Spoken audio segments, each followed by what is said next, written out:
퇴직을 하면 당연히 쉴 수 있으리라 믿었다. 매일 아침 바삐 출근하던 몸을 늦잠으로 달래고 느긋하게 식사를 하고 책을 읽거나 산책을 하며 하루를 보내는 삶이 기다리고 있을 줄 알았다. 하지만 막상 퇴직 후의 현실은 생각보다 낯설고 서늘했다. 회사에서 필요 없는 사람이 된 것은 알고 있었지만 집에서도 존재감이 사라질 줄은 몰랐다. 더 이상 가족들이 나를 중심으로 움직이지 않고 내가 있는지 없는지도 모른 채 하루를 살아가는 모습을 보면서 문득 나는 지금 투명 인간이 된 걸까 하는 생각이 들었다. 가족과의 관계는 평생을 일에 바쳐온 대가로 내가 놓쳐온 것들이었고 이제야 그것을 회복하려 했지만 이미 너무 많은 시간이 흘러 있었는지도 모른다.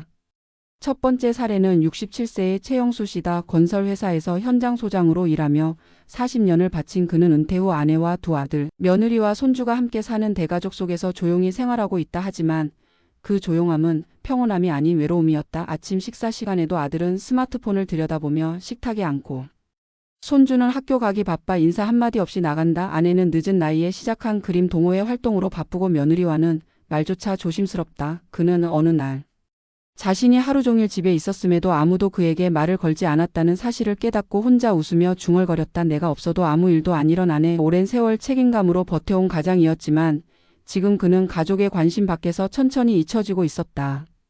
두 번째 사례는 64세의 이정자 씨다. 평생을 공무원으로 일하며 정년을 채운 그녀는 남편보다 늦게 은퇴했다. 은퇴 직후엔 남편과 여행도 다니고 집안 정리도 하며 활력을 찾는 듯 했지만 시간이 흐르며 점차 외로움이 찾아왔다. 자녀들은 각자의 삶으로 바빴고 남편은 이미 퇴직 후 자신의 세계를 만들어 친구들과 시간을 보내기 일쑤였다. 그녀는 주말이면 자녀들이 집에 오길 기대했지만 대부분 약속이 있다며 오지 않았다. 하루는 손주 생일이라 작은 선물을 준비하고 딸에게 전화를 걸었지만 친구들이랑 생일 파티에서 굳이 오실 필요 없어요라는 말을 듣고 그 길로 울음을 삼킨 채 공원 벤치에 앉아 몇 시간을 보냈다. 누군가의 엄마로 누군가의 아내로 살아왔지만 지금 그녀는 어느 누구의 중심도 아닌 주변인에 불과하다는 현실에 마음이 아팠다.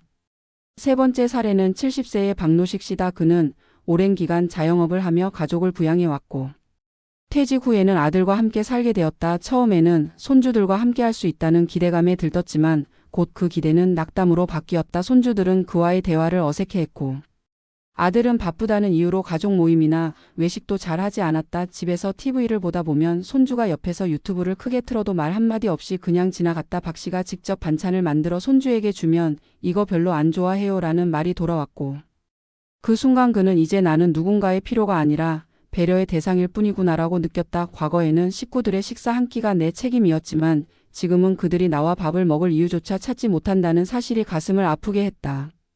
이 세 사례는 모두 각기 다른 배경과 환경 속에서 살아온 이들의 이야기지만 공통적으로 퇴직 이후 가족과의 관계에서 느끼는 소외감을 말하고 있다. 오랜 시간 동안 이를 통해 가족을 부양하고 사회적 역할을 해왔던 이들이 이제는 가족이라는 가장 가까운 울타리 안에서조차 자신의 자리를 잃어버리는 것이다. 이는 단순한 감정의 문제가 아니라 노년기의 정체성과 자존감을 심각하게 흔드는 문제이기도 하다. 퇴직 후에 가장 먼저 마주하게 되는 건 경제적 어려움이 아니라 관계의 단절이라는 말을 실감하게 한다.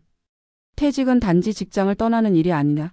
오랜 기간 동안 축적된 사회적 역할, 존재의 무게, 그리고 관계의 중심에서 내려오는 전환점이다. 많은 이들이 그 공백을 메우기 위해 취미를 만들고 여행을 떠나며 바쁘게 움직이려 하지만 결국 가장 중요한 것은 가족과의 관계 속에서 느끼는 소속감이다. 나를 이해해주고 기다려주는 존재가 있다는 건 노년기의 삶을 지탱하는 큰 힘이 된다. 그러나 문제는 오랜 시간 단절된 관계를 회복하는 것이 생각보다 어렵다는 점이다. 은퇴 후에 갑자기 가족과 가까워지길 기대하는 건 어쩌면 무리일지도 모른다. 수십 년 동안 소홀했던 시간을 하루아침에 회복할 수는 없다. 그러므로 퇴직 전부터 조금씩 가족과의 시간을 회복하고 대화를 늘리는 노력이 필요하다.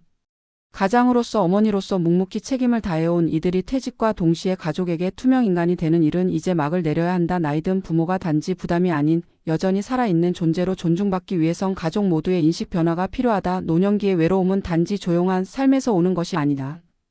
존재의 의미를 잃어버린 데서 오는 깊은 고독이다. 이 고독을 이겨내기 위해서는 가족이라는 이름 아래 더 많은 관심과 대화, 그리고 인정이 필요하다. 나는 여전히 이 가족의 일원이며 나의 자리는 여기다라는 확신을 가질 수 있도록 함께 만들어가야 한다. 그것이 진짜 은퇴 후 삶의 시작이며 우리가 서로에게 줄 수 있는 가장 큰 선물일 것이다. 퇴직 이후 가족에게 투명 인간이 된 듯한 느낌을 호소하는 이들의 이야기는 단순한 개인의 감정 문제가 아니다. 그것은 우리 사회 전반에 걸쳐 뿌리내린 은퇴 이후의 역할. 상실과 관계 단절에 대한 구조적인 신호다. 과거의 한국 사회에서 가장은 명확한 위치에 있었다. 생계를 책임지고 자녀 교육에 전념하며 사회적 명함 하나로 자신의 존재를 입증하던 시대였다. 하지만 지금은 다르다. 수명은 길어졌고 은퇴 시기는 빨라졌으며 퇴직 이후의 삶은 수십 년에 걸쳐 이어진다.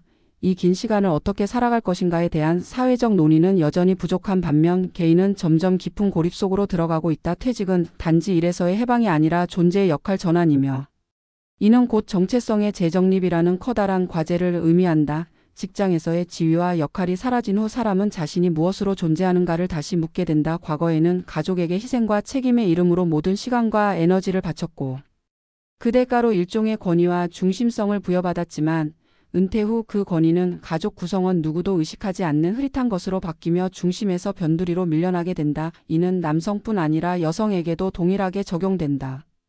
평생 직장을 다닌 여성이든 가정을 중심으로 살아온 여성이든 간에 은퇴 또는 자녀 독립 이후의 삶에서 소외감을 느끼는 경우가 적지 않다. 문제는 이처럼 생겨난 정서적 단절이 방치될 경우 우울감으로 이어지고 이는 곧 노년기의 건강 문제와도 직결된다는 점이다. 특히 한국처럼 가족 중심의 정서와 유교적 가치관이 여전히 뿌리 깊은 사회에서는 가족 내부에서의 소외는 사회적 소외보다 더 큰 상처로 다가온다. 따라서 퇴직 후의 고립감을 해소하기 위해서는 단순한 여가 활동이나 지역 커뮤니티 참여만으로는 충분하지 않다.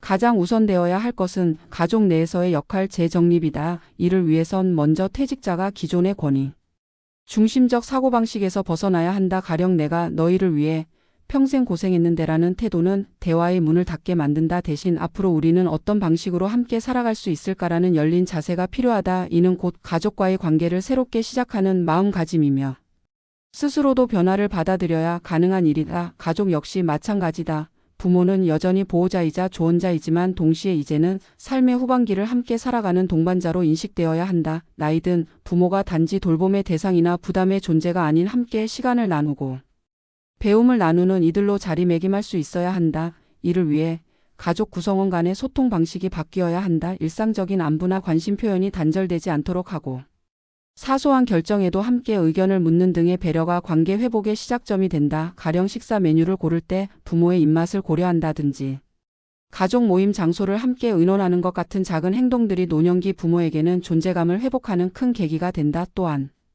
퇴직 이후의 삶을 준비하는 과정에서 가족과의 충분한 대화를 갖는 것이 필요하다. 많은 퇴직자들이 은퇴 이후의 생활을 스스로 감당하려고 하다가 가족과의 갈등이나 오해를 겪게 된다. 예를 들어 자녀와 함께 살 계획이라면 동거 전부터 생활 방식이나 사생활 존중, 재정 분담에 대한 명확한 합의를 하는 것이 중요하다. 그렇지 않으면 아무리 가까운 가족이라도 불편함과 감정의 꼴이 생기기 마련이다. 그리고 이 모든 변화의 중심에는 결국 자기 자신이 있다.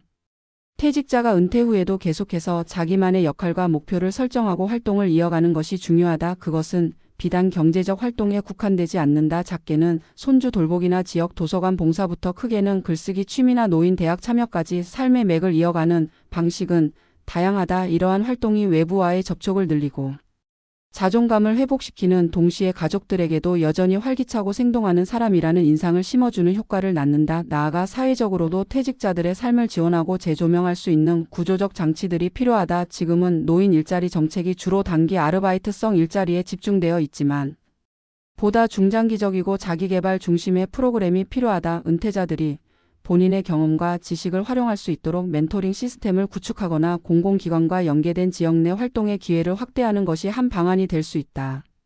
가족 단위의 소통 프로그램 또한 중요하다. 세대 간의 이해를 돕기 위한 가족 상담 프로그램이나 공동 체험 활동 등을 통해 퇴직자와 가족 간의 벽을 허무는 과정이 병행되어야 한다.